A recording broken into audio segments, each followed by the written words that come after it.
अस्सलामुअलैकुम। 6 अगस्त 1945 को जो जापान के शहर हिरोशिमा में पीर की सुबह थी। सूरज अभी तुलू हुआ ही था, जिसकी रोशनी एक ऐसे शहर पर पड़ी जो अब तक जंग के शोलों, जंग की आग से लिपटा हुआ है, जो अब तक जंग के शोलों से काफी हद तक अछूत नहीं था। बच्चे स्कूल जा रहे थे, कारकुन अपने दिन की तैयारी कर रहे थे और औरतें झाड़ू पोशी कर रही थी।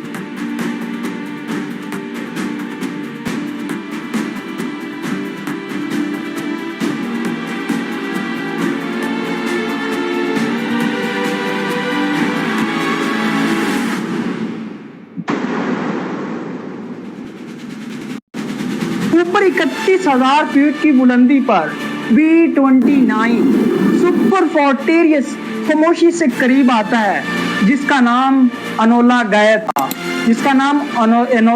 था, जिसका मिशन एक ऐसा बॉम्ब गिराना था जो इंसान ने कभी देखा ही नहीं था, इंसान की आंख ने कभी उसको देखा ही नहीं था।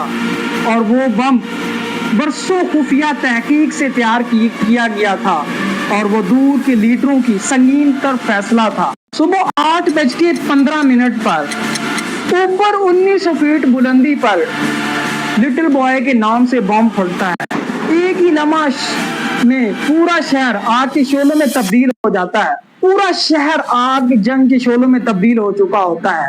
एक ही लम्हे में पूरा शहर के अंदर लाशें ही लाशें हो जाती हैं। 70,000 लोग मारे जाते हैं एक ही लम्हे के अंदर। और इसके अंदर जो टेम्परेचर है, मरकज का टेम्परेचर 7,000 फ़ारेनहाइट पर पहुंच चुका होता है। मची हुई गलियां अब बेनिशान हो चुकी होती हैं। हर तरफ तबाही होती है। इमारतें खंडरात बन चुकी होती हैं। अस्पताल तबाह हो चुके होते हैं। डॉक्टर मर चुके होते हैं। हर तरफ तबाही का लम्हा होता है। और अब भी जापान की गवर्नमेंट ने सरेंडर नहीं किया। गवर्नमेंट ऑफ जापान ने अब भी हथियार नहीं डाले। और कुछ लीडर ये बहस कर रहे थे, कुछ रहनुमा ये बहस कर रहे थे, ये कैसे हो सकता है, ये कैसे हुआ, ये क्यों हुआ। अब भी वो बहस कर रहे थे। जापान की हुकूमत सरेंडर ने नहीं किया और अब भी हथियार नहीं डाले थे। लेकिन 3 दिन बाद यही दिन दोबारा उभरता है। 9 अगस्त 1945 को नागासाकी को दिन उभरता है। एक ऐसा बॉम्ब जिसका नाम फैटमैन था, वो दोबारा गिराया जाता है और 2 बस्तियों पहाड़ों के दरमियान बसने वाली बस्ती जोहरी कुव्वत का कहर को महसूस करती है।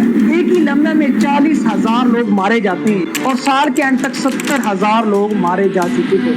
हर तरफ तबाही होती है। अब वक्त होता है जापान हथियार डालने के लिए, सरेंडर करने।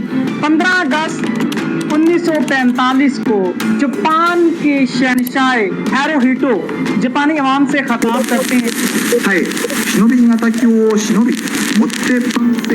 It is the first time the audio of the 4.5-minute speech has been released digitally.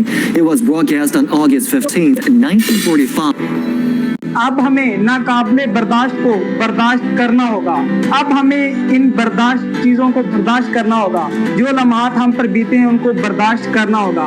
ये दूसरी जंग अजीम का खात्मे का वक्त है। जापान बिल्कुल सरेंडर हथियार डाल चुकी होती है और दूसरी जंग अजीम खत्म हो जाती है। दूसरी जंग अजीम खत्म हो चुकी होती है। लेकिन अब दुनिया ऐसी दौर में दाखिल हो चुकी है। हिरोशिमा नागासाकी अब दोबारा तबदील किए गए हैं। हिरोशिमा नागासाकी ना सिर्फ अब दोबारा तामीर किए गए हैं, बल्कि कुछ निशानात अभी बाकी हैं और वो यादगार लम्हों के तौर पर अभी बाकी हैं। दुनिया वहां जाती है और वहां देख